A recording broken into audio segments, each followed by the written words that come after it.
Hello guys, welcome to my YouTube channel. यहाँ पे हम बात कर रहे हैं इग्नू MTE 13, ठीक है, यूनिट 3 सॉल्विंग रेकरेंसेस की। ठीक है, इसके अंदर हम कुछ मेथड्स पढ़ेंगे जिसके अंदर हम ये सीखेंगे कि जो रेकरेंसेस होते हैं उसको किस तरीके से सॉल्व किया जाता है। तो सबसे पहले हमारे पास अंडर होमोजीनियस रेकरेंसेस, अगर होमोजीनियस रेकरेंसेस है तो उसको किस तरीके से सॉल्व किया जाता है।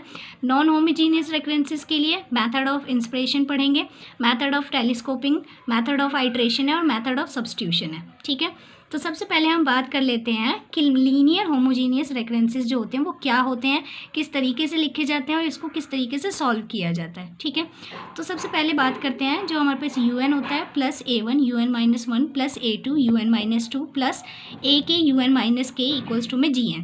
जब मैंने आपको लास्ट वीडियो में बताया था कि जो हमारे पास लीनियर होमोजीनियस रेकरेंसेस होते हैं उसके अंदर क्या होता है कि जो GN होता है अगर वो नॉट इक्वल्स टू में हमारा 0 हो जाता है तो उस कंडीशन पे हम कहेंगे कि वो क्या हो जाएगा, नॉन होमोजीनियस। और अगर इक्वल्स टू में 0 हो जाता है तो उस कंडीशन पे हम कहते हैं कि वो होमोजीनियस है। ठीक है, तो यहाँ पे यही बता रहा है वो कि इस टर्म में लिखा जाता है, इस तरीके से लिखी जाएगी वो वैल्यू। ठीक है, जहाँ पे UN UN-1 UN-2 UN-K जो होंगे वो सारे के सारे आपके वेरिएबल्स होंगे। A1 A2 A3 ये सारे के सारे कॉन्स्टेंट टर्म होंगे। GN जो होगा हमारा फंक्शन ऑफ n होगा। अगर हमारा GN इक्वल्स टू में 0 हो जाता है तो होमोजीनियस होगा। ओके, अब होता क्या है इसके अंदर, जैसे UN A1 UN-1 A2 UN-2 plus AK UN-K equals to में 0 होता है। और आपको दिख रहा होगा कि इसकी जो डिग्री है, इसके अंदर जो वेरिएबल है UN UN-1 UN-2 UN-K तक ये सारे के सारे वेरिएबल्स हैं, इनकी जो डिग्री है वो कितनी है, हमारे पास 1 है। दैट मीन्स ये क्या है, हमारे पास लीनियर होमोजीनियस है। ठीक है, ऑर्डर आपको दिख रहा होगा, ये लास्ट कहाँ तक जा रहा है, K तक, तो इसका ऑर्डर क्या हो जाएगा, K हो जाएगा। जिस टाइम पे अब हम इसे सॉल्व करेंगे तो सॉल्व करने के लिए हमें क्या करना होता है, इसके लिए इक्वेशंस बनानी पड़ती हैं। ठीक है, या तो हम इसको लीनियर इक्वेशन में रखते हैं या क्वाड्रेटिक बनाते हैं या क्यूबिक बनाते हैं, लेकिन फिलहाल हम लीनियर की बात कर रहे हैं तो लीनियर को किस तरीके से सॉल्व किया जाता है उसकी बात कर लीजिए। ठीक है, जैसे अब हमारे पास यहाँ पे होगा क्या, जो u होगा उसको किससे रिप्लेस करेंगे, हम z से रिप्लेस करेंगे। n जो होगा वो k के ऊपर डिपेंड करेगा और k जो होगा वो ऑर्डर होगा जो कि किस में बदल जाएगा, पावर में बदल जाएगा। ठीक है, तो उस कंडीशन पे जो हमारे पास ये होमोजीनियस रेफरेंस रिलेशन है वो कैसा बन जाएगा, वो बन जाएगा जैसे ये लिखा हुआ है UN plus A1 UN-2 A2 UN-2 ये लिखा हुआ है, ये आपका किस तरीके से बन जाएगा, यहाँ पे UN की जगह Z आ जाएगा। ठीक है, और यहाँ पे देखो A1 ऐसे कैसे UN-1 है ना, तो यहाँ पे ZK-1 हो जाएगा क्योंकि यहाँ पे ऑर्डर क्या है, इसका K है, तो इस वजह से इसको हम डिक्रीजिंग ऑर्डर ऑफ K में लिखते चले जाएंगे। ठीक है, तो यहाँ देखो K आ गया, फिर यहाँ पे UN-1 है तो ये क्या हो गया, K-1 हो गया, A2 आ गया, फिर यहाँ पे क्या है UN-2 है तो यहाँ पे Z की पावर K-2 हो गया। ठीक है, इस तरीके से हम इसको लिखते चले जाते हैं। फिर ये जैसे भी किसी भी इक्वेशन की फॉर्म में आ जाता है हम इसकी क्या निकाल लेते हैं, रूट्स फाइंड कर लेते हैं। ठीक है, इस तरीके से लिख के हम मान लेते हैं कि ये इसके रूट्स आए होंगे कुछ इस तरीके से, जहाँ पे Z जो है α1 α2 α3 αk इसके रूट्स आएंगे। ठीक है, अब इम्पॉर्टेंट चीज़ ये होती है कि रूट्स के अंदर हम जनरल सॉल्यूशन कैसे लिखते हैं। ठीक है, तो उसके लिए क्या आता है, अगर हमारे पास Z जो है वो डिस्टिंक्ट आता है, ठीक है, मतलब अलग अलग आता है, कोई भी रूट्स जो होते हैं इक्वल नहीं होते हैं। ठीक है, तो उस कंडीशन पे general solution UN equals to में A1 α1 की पावर n प्लस A2 α2 की power n plus AK αk की पावर n हो जाती है। इसको क्या बोला जाता है, जनरल सॉल्यूशन बोला जाता है। अगर हमारे पास Z की वैल्यू जो है वो क्या होती है, रिपीटेड होती है। मान लो कि α1 जो है वो α2 के इक्वल हो जाता है, तो उस कंडीशन पे जो हमारे पास जनरल सॉल्यूशन लिखा जाता है वो कैसा लिखा जाएगा, UN plus A1 n A2 α1 की पावर n हो जाएगी प्लस A3 ये α3 की पावर n प्लस A4 α4 की पावर यहाँ पे n हो जाएगी। ठीक है, डॉट डॉट डॉट, ये दोनों हमारे पास α1 और α2 आपस में इक्वल थे, इस वजह से हमने A1 के साथ n प्लस A2 और α1 की पावर n चढ़ा दिया। ठीक है, जब हमारे पास क्या हो जाएगा, α1 α2 और α3 आपस में 3 रूट्स इक्वल हो जाएंगे, तो उस कंडीशन पे हम किस तरीके से इसके जनरल सोल्यूशन लिखते हैं, आइए उसके बारे में पढ़ते हैं। जब हमारे पास क्या हो जाएगा, जब 3 आपस में इक्वल होंगे, ठीक है, α1 α2 और α3 आपस में इक्वल होंगे, तो उस कंडीशन में A1 n² plus A2 n plus A3 α1 की power n plus A4 dot dot dot, आगे जो डिस्टिंक्ट रूट्स होंगे उनको ऐसे ही लिखा जाएगा। ठीक है, अब देखो जैसे कि हमारे पास अगर α4 भी आपस में इक्वल आ जाता तो उस कंडीशन पे क्या हो जाता है, A1 n³ plus A2 n² plus A3 n plus A4 ठीक है। और यहाँ पे क्या हो जाता है, अल्फ़ा 1 की पावर n हो जाता है, प्लस यहाँ A5 अल्फ़ा 5 की पावर n हो जाता है, ठीक है। और जहाँ पे आपको पता ही है A1 A2 जो है ये सारे के सारे क्या होते हैं, कांस्टेंट होते हैं, ठीक है। अब क्वेश्चंस की बात कर लेते हैं, क्वेश्चंस किस तरीके से होते हैं इसके। क्वेश्चन है हमारे पास, सॉल्व द रेकरेंस, ठीक है। an इक्वल्स टू में 4 an-2 वेयर a0 की वैल्यू 4 है, a1 की वैल्यू आपको 6 दे रखी है, ठीक है। अब आपको क्या करना है, इस रेकरेंस रिलेशन को सॉल्व करना है। तो सॉल्व करने का मतलब क्या है कि आपको इसका जनरल और पर्टिकुलर दोनों ही सॉल्यूशन फाइंड करना है, ठीक है। तो चलिए अब हम इसके लिए पहले तो लिख लेते हैं कि ये क्या है, हमारा लीनियर होमोजीनियस है, ठीक है। ऑर्डर क्या है इसका, क्योंकि ऑर्डर से ही पावर बनेगी, ऑर्डर 2 है, तो इसका मतलब हम इसको क्या लिख सकते हैं, z², ठीक है।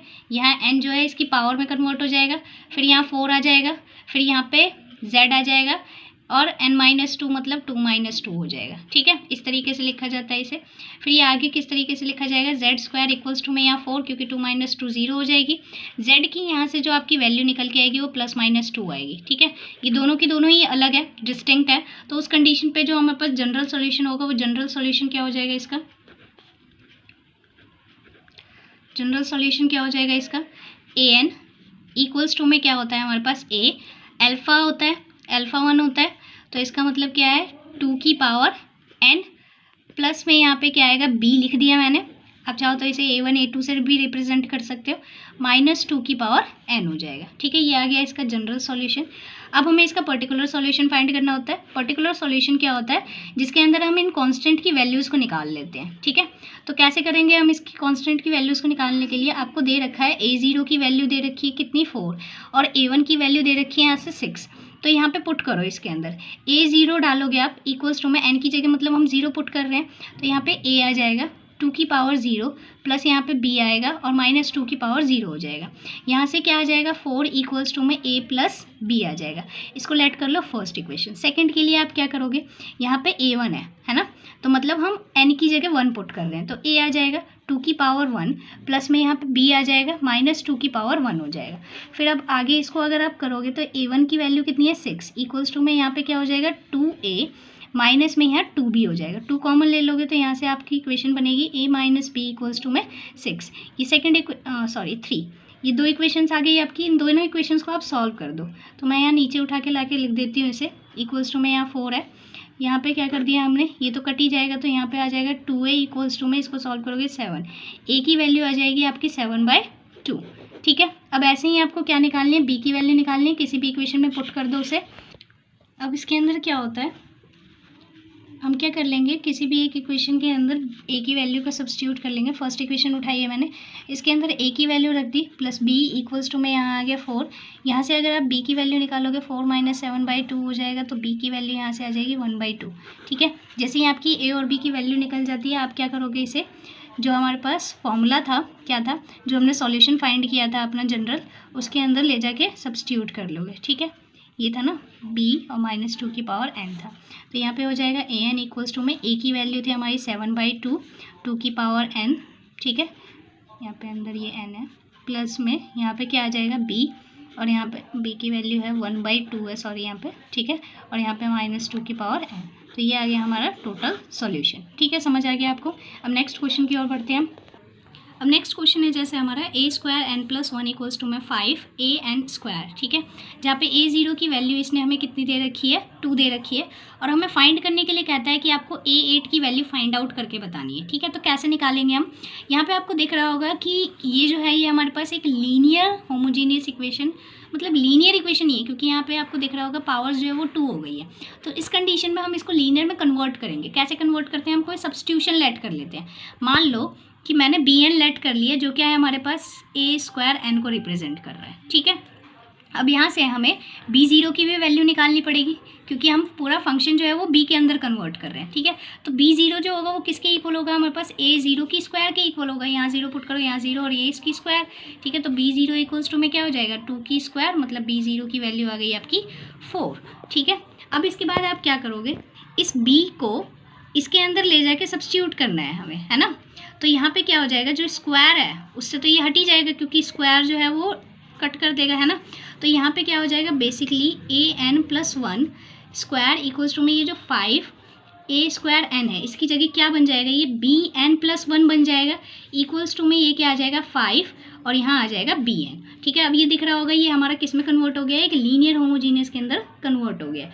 तो इसको हम लिख देंगे ये क्या है हमारा लीनियर होमोजीनियस है। अब लीनियर होमोजीनियस को सॉल्व करने का तो एक ही तरीका होता है और इसका ऑर्डर क्या है, ऑर्डर जो है वो आपको दिख रहा होगा 1 है। जैसे ही इसका ऑर्डर 1 हुआ इसका मतलब क्या है कि ये हमारे पास सिर्फ एक z आएगा, है ना। ऑर्डर 1 हो गया तो z आ गया, z इक्वल्स टू में सिर्फ और सिर्फ इसकी कांस्टेंट जो टर्म होती है उसको लिखते हैं, ये आ गया ना हमारे पास, जो कोफिशिएंट्स होते हैं ये इसका क्या हो जाते हैं, सॉल्यूशन हो जाते हैं। ठीक है, अब ये इसका रूट निकल गया, z का रूट, z की वैल्यू कितनी आ गई 5, एक ही है तो उसके लिए तो हम इजीली लिख सकते हैं, क्या आएगा बी एन इक्वल्स टू में यहाँ पे आ जाएगा a की वैल्यू, तो यहाँ a आएगा और यहाँ पे क्या आ जाएगा 5 की पावर n हो जाएगी। ठीक है, ये आ गया इसका जनरल सॉल्यूशन। अब जैसे ही आपने जनरल सॉल्यूशन निकाल लिया है, आपको किस चीज़ की ज़रूरत होती है, इस कांस्टेंट की वैल्यू की ज़रूरत होती है जिससे आप अपना पर्टिकुलर सॉल्यूशन फाइंड कर सके। ठीक है, तो पर्टिकुलर सॉल्यूशन के लिए अब हम क्या करेंगे, यहाँ पे हमारे पास b0 की वैल्यू दे रखी है जो कि है 4, इसका यूज़ करेंगे अब हम। तो यहाँ पे क्या है हमारे पास दे रखा था बी एन इक्वल्स टू में a और 5 की पावर n। ठीक है, तो अब इसको सॉल्व जब आप करोगे तो b0 हो जाएगा इक्वल्स टू में a हो जाएगा और यहाँ 5 की पावर 0 हो जाएगा। तो यहाँ b0 की वैल्यू 4 है तो यहाँ से a की वैल्यू निकल जाएगी हमारी 4। जैसे ही आपकी a की वैल्यू निकलती है आप उसे जनरल सॉल्यूशन में ले जाके पुट कर दो, तो यहाँ पे आपका ये कुछ इस तरीके से दिखाई देगा 4 और यहाँ पे आ जाएगा 5n। ठीक है, 5 की पावर n हो जाएगा। अब ये आपका निकल गया है। अब इसके लिए आपको क्या चाहिए, फाइंड आउट क्या करना था आपको, a8 की वैल्यू फाइंड आउट करनी थी। a8 की वैल्यू के लिए हमें किसी भी तरीके से अगर an की वैल्यू हम निकाल सके तो a8 की वैल्यू निकाल सकते हैं। अब देखो आपने पढ़ा, जैसे अभी हमने लेट किया था कि bn इक्वल्स टू में हमारे पास क्या था, a स्क्वायर ऑफ n था। तो यहाँ से अगर हम इसकी वैल्यू निकालें तो an की जो वैल्यू है वो आपकी क्या आ जाएगी, अंडर रूट ऑफ bn आएगा। bn की वैल्यू हमने जस्ट अभी निकाली है, bn इक्वल्स टू में क्या है 4 5, ठीक है, पावर और इसकी रूट है। तो यहाँ से an की जो वैल्यू है वो कितनी आ जाएगी 2, ठीक है, 5 n/2 आ जाएगी इसकी वैल्यू, है ना। अब आपको क्या करना है, यहाँ से 8 की वैल्यू निकालनी है। तो यहाँ पे a की जगह क्या पुट कर दोगे आप, 8 पुट कर दोगे। ठीक है, तो यहाँ पे 2 हो जाएगा, n की वैल्यू 8 पुट कर रहे हैं, इसका मतलब क्या है 8/2 हो गया। तो यहाँ पे a8 इक्वल्स टू में कितना आ जाएगा 2 और इसको सॉल्व करोगे तो ये 5 की पावर 4 हो जाएगा। 5 की पावर 4 क्या होता है हमारे पास, अब आप इसको टोटल जब सॉल्व करोगे तो 5 की पावर 4 होता है 625, ठीक है, जिसकी टोटल वैल्यू आ जाएगी 1250। यहाँ आ गई हमारी a8 की वैल्यू 1250। ठीक है, समझ आ गया आपको, 2 तरीके के क्वेश्चन करवा दिए मैंने जिस तरीके के पेपर में आने के चांसेस होते हैं। ओके, अब नेक्स्ट की बात करते हैं हम।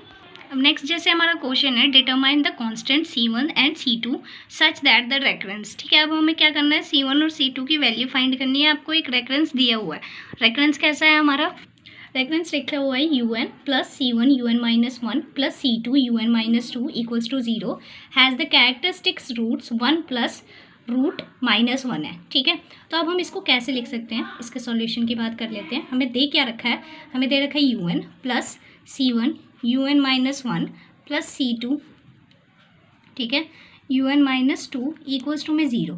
इसके अंदर हमें c1 और c2 की वैल्यू फाइंड आउट करनी है। ठीक है, लेट कर लो इसे इक्वेशन फर्स्ट। इसके रूट्स हमें गिवन है, ठीक है, रूट्स क्या है हमारे पास 1 plus minus under root of -1। तो इसको हम क्या लिख सकते हैं, बेसिकली हम इसको लिख सकते हैं प्लस माइनस आयोटा, है ना, क्योंकि आपको पता है आयोटा की वैल्यू क्या होती है हमारे पास, आयोटा की वैल्यू होती है अंडर रूट ऑफ 1। ठीक है, तो इस वजह से इसके जो रूट्स होंगे वो क्या लेट कर लिए मैंने, 1 प्लस माइनस आयोटा लेट कर दिए। ठीक है, अब उसके बाद क्या हो जाएगा, हम इसको लेट कर लेते हैं अल्फा इक्वल्स टू में मैंने लेट किया 1 प्लस आयोटा, ठीक है, और बीटा इक्वल्स टू में लेट कर लिया मैंने 1 माइनस आयोटा। जब आप 10th क्लास में होगे तो 10th क्लास में ना आपने एक फॉर्मूला पढ़ा होगा, वो फॉर्मूला क्या था, उसके अंदर था सम ऑफ ज़ीरोज़ और प्रोडक्ट ऑफ ज़ीरोज़, है ना। तो जो सम ऑफ ज़ीरोज़ होते थे उसको हम लिखते थे अल्फ़ा प्लस बीटा, जिसकी वैल्यू क्या हो जाएगी, इन दोनों को प्लस करो आप, इन दोनों को जैसे ही आप प्लस करोगे तो आपके पास वैल्यू क्या आएगी 1 प्लस आयोटा प्लस में यहाँ 1 माइनस आयोटा, तो आयोटा से आयोटा कट जाएगा तो यहाँ पे इसकी वैल्यू हो जाएगी 2। ठीक है, अब यहाँ पे क्या है हमारे पास, और दूसरा होता था हमारे पास प्रोडक्ट ऑफ रूट्स। ठीक है, प्रोडक्ट्स ऑफ रूट्स होते थे हमारे पास, प्रोडक्ट्स ऑफ ज़ीरोज़ होते थे। तो इसको हम क्या लिखते हैं अल्फ़ा इंटू बीटा, तो यहाँ पे अल्फ़ा की वैल्यू 1 प्लस आयोटा है ना, और दूसरी 1 माइनस आयोटा है, तो इसको हम लिख सकते हैं a plus B A minus B. तो बेसिकली ये हो जाएगा आपका 2। आप इसको सॉल्व करके देख लेना, ठीक है। अब उसके बाद क्या है हमारे पास, इफ़ यहाँ पे लिख लेते हैं अल्फ़ा बीटा आर रूट्स, ठीक है। हमने मान रखे हैं कि अल्फ़ा बीटा जो है वो क्या है, इसके रूट है। देन इक्वेशन जो होगी वो इक्वेशन क्या हो जाएगी हमारी, इक्वेशन विल बी, आपने एक फॉर्मूला पढ़ा होगा, वो फॉर्मूला कुछ इस तरीके से होता है, एक्स स्क्वायर जिसे लिखते हैं, लेकिन फिलहाल हम यहाँ पर रेफरेंस की बात कर रहे हैं तो जेड से लिखेंगे। जेड स्क्वायर माइनस में यहाँ पे होता है alpha plus beta of Z, ठीक है। और यहाँ प्लस में हो जाएगा alpha into beta equals to में 0। तो यहाँ पे Z square as it is, minus में अल्फ़ा प्लस बीटा की वैल्यू जस्ट हमने निकाली है वो 2 आ जाएगी, 2 ऑफ जेड, प्लस में यहाँ 2 आ जाएगा अल्फ़ा इंटू बीटा की वैल्यू इक्वल्स टू में 0। अब आप इसको क्या कर सकते हो, लेट कर लो इक्वेशन नंबर सेकंड। अब हमारे पास जो इक्वेशन दी गई थी, जो हमें रेफरेंस इक्वेशन दी गई थी, वो किस तरीके की थी, वो थी un plus C1 un minus 1 plus यहाँ पे C2 un minus 2 equals to में 0 थी। हमें पता है कि ये क्या है, हमारे पास एक लीनियर है ना, लीनियर होमोजीनियस है, ठीक है। और इसका जो ऑर्डर है, ऑर्डर क्या है यहाँ पे, ऑर्डर है इसका 2, ठीक है। तो इस तरीके से अब हम इसको आगे क्या लिख सकते हैं, जैसे ही आपके पास ऑर्डर 2 हो जाएगा इसका, तो ये आगे बन जाती है हमारे पास कुछ जेड स्क्वायर प्लस इसको लिख देंगे हम C1 Z plus C2 equals to में 0। इसको मान लो इक्वेशन नंबर 3। अब आपको क्या करना है, ये जो इक्वेशन है इसको क्या करना है, जो आपने सेकंड इक्वेशन लेट कर रखी थी, जो सेकंड इक्वेशन थी वो यहाँ लिख देती हूँ मैं, 2 of Z plus 2 equals to में 0। इसके साथ आप कंपेयर करो, क्योंकि जो हमारे पास ये वाली इक्वेशन थी, इस वाली इक्वेशन को हमने किससे इंटरचेंज कर दिया है, जेड से इंटरचेंज कर दिया है, ठीक है।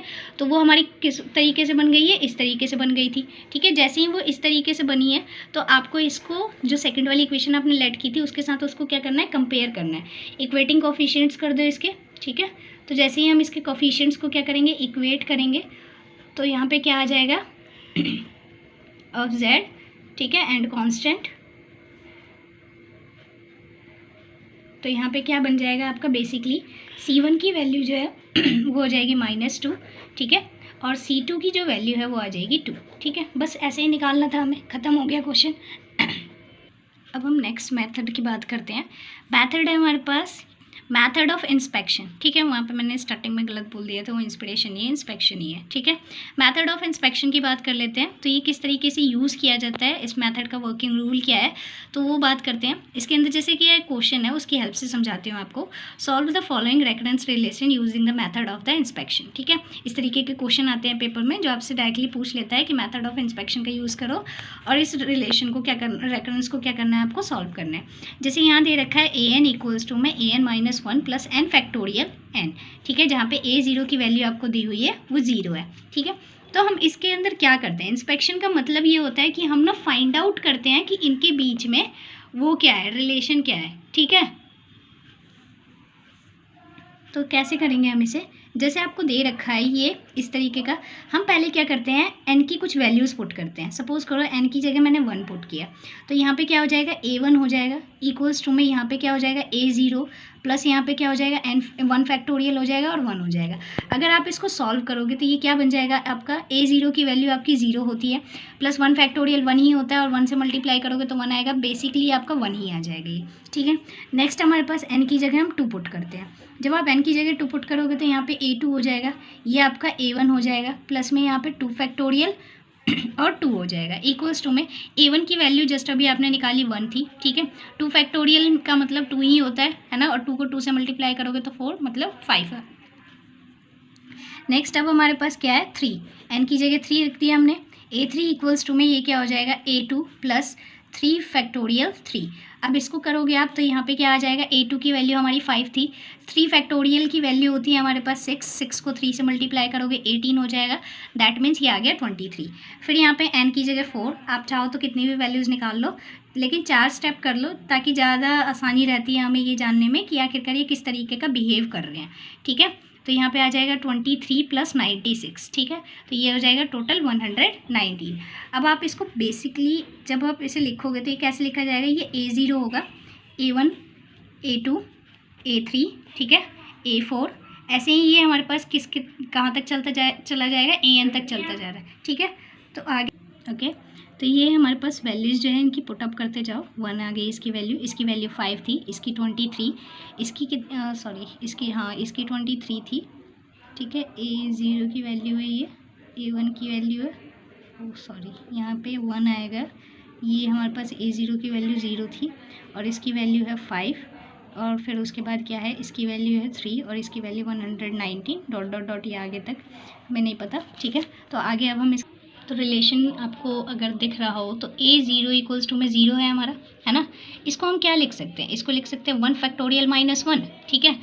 A2 की जो वैल्यू है, A1 की जो वैल्यू है वो आपकी 1 है, इसको हम क्या लिख सकते हैं 2 फैक्टोरियल माइनस 1, है ना। A2 की जो वैल्यू है वो कितनी है आपके पास, वो है आपकी 5। इसको बेसिकली हम लिख सकते हैं कितना, 2 फैक्टोरियल माइनस 1, इसको लिख सकते हैं हम 3 फैक्टोरियल माइनस 1, है ना, क्योंकि 6 होता है, 6 माइनस 1 करते जाओ। आप ये रिलेशन तभी निकाल सकते हो जब आपको पता हो कि इनकी वैल्यूज़ क्या होती है, क्योंकि 2 3 तक तो आप निकाल ही सकते हो बेसिकली। फिर उसके बाद क्या है, A3 की वैल्यू 23 है और इसको हम लिख सकते हैं 4 फैक्टोरियल माइनस 1। A4 की जो वैल्यू है वो 119 है, जो क्या होती है हमारे पास 5 फैक्टोरियल माइनस 1। तो बेसिकली हमें पता चल गया कि ये किस तरीके का नेचर शो कर रहा है। तो इसका जो सॉल्यूशन होगा वो क्या हो जाएगा, an इक्वल्स टू में n+1 का फैक्टोरियल माइनस 1, ठीक है। ये इस तरीके का नेचर शो कर रहा है। ये आ गया इसका लास्ट सॉल्यूशन। अब नेक्स्ट क्वेश्चन करेंगे हम।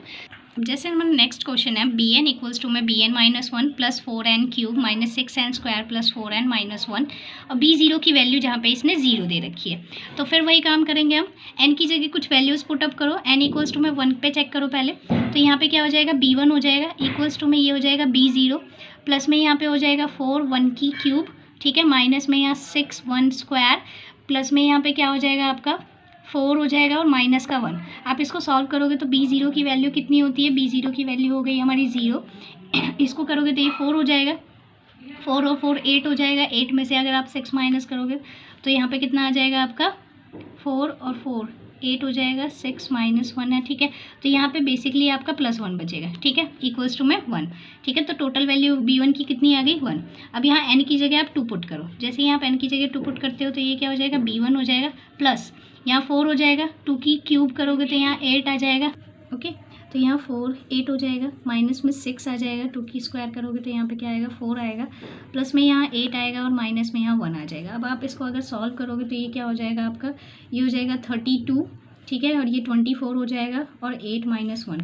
तो बेसिकली जब आप इसको सॉल्व करोगे तो ये 16 आ जाएगा, ठीक है। n इक्वल्स टू में 3 डालते हैं तो यहाँ b3 हो जाएगा। b3 की वैल्यू जो होगी वो क्या होगी आपके पास b2, प्लस में यहाँ पे हो जाएगा 4, 3 डाल रहे हैं, 3 की क्यूब जो होती है वो 27 हो जाती है, ठीक है। माइनस में यहाँ 6, 3 की स्क्वायर जो होती है वो 9 हो जाएगी, प्लस में यहाँ पे क्या हो जाएगा 4 3 जा 12 माइनस 1 हो जाएगा, और इसको आप सॉल्व करोगे तो ये आ जाएगा टोटल आपका 81, ठीक है। n इक्वल्स टू में 4 पुट किया हमने, b4 इक्वल्स टू में क्या आ जाएगा b3, प्लस में यहाँ पे जब आप इसको 4 डालोगे तो ये टोटल हो जाएगा 256, माइनस में इसमें अगर आप 4 पुट करोगे 6 से मल्टीप्लाई करके तो ये आ जाएगा 96 प्लस 16 माइनस 1, और इसको सॉल्व करोगे तो ये आपका आ जाएगा 256, ठीक है। अब हम इसको कैसे लिखेंगे, वापस से लिखो b0 b1 b2, ठीक है, b3 b4 dot dot dot हमारे पास bn तक है ये, ठीक है। तो यहाँ पे क्या हो जाएगा, ये b0 की वैल्यू आपकी 0 है, b1 की वैल्यू आपकी 1 है, b2 की वैल्यू 16 है, b3 की वैल्यू 81 है और b4 की वैल्यू 256 है, ठीक है। डॉट डॉट डॉट ही ऐसे ही चलता जा रहा है। अब आपको ये दिख रहा होगा कि हम इसको बेसिकली लिख सकते हैं 0 की पावर 4, 1 की पावर 4, इसको लिख सकते हैं 2 की पावर 4, 3 की पावर 4, और इसको लिख सकते हैं 4 की पावर 4 डॉट डॉट डॉट ऐसे ही, ठीक है। तो अब हमें रिलेशन दिख गया कि जो हमारा bn है, bn का जो सॉल्यूशन है वो क्या है, n की पावर 4 है, ठीक है, समझ आ गया। तो ये है हमारे पास मेथड ऑफ इंस्पेक्शन। समझ आ गया होगा आपको किस तरीके से इसके क्वेश्चन किए जाते हैं, ओके। अगर आपको वीडियो अच्छी लगे, हेल्पफुल लगे तो प्लीज़ लाइक कर देना और चैनल को सब्सक्राइब कर लेना। अब हम कुछ होमवर्क के लिए प्रैक्टिस क्वेश्चन दिए जाते हैं। अब जैसे ये क्वेश्चन है हमारे पास, fn इक्वल्स टू में fn-1 plus fn-2 where f0 की वैल्यू दे रखी है और f1 की वैल्यू दे रखी है। ये आपको दिख रहा होगा किस तरीके से होगा, ठीक है। यहाँ पे an इक्वल्स टू में 3 an-1, ठीक है, ये भी सॉल्व कर सकते हो आप। p² है, ठीक है, एन इक्वल्स टू में P square N minus one plus P square N minus two, ठीक है। ये उसी तरीके से करना है जिस तरीके से वो क्वेश्चन था ना ए स्क्वायर एन प्लस वन वाला, उसी तरीके से आप इसको कर लेना, सॉल्व कर लेना, इजीली सॉल्व हो जाएगा। हो जाए तो मेरे को कमेंट बॉक्स में इसका आंसर्स बता देना, और नहीं होंगे तो भी बता देना, मैं करवा दूँगी फिर ये question. Okay, thanks for watching my video.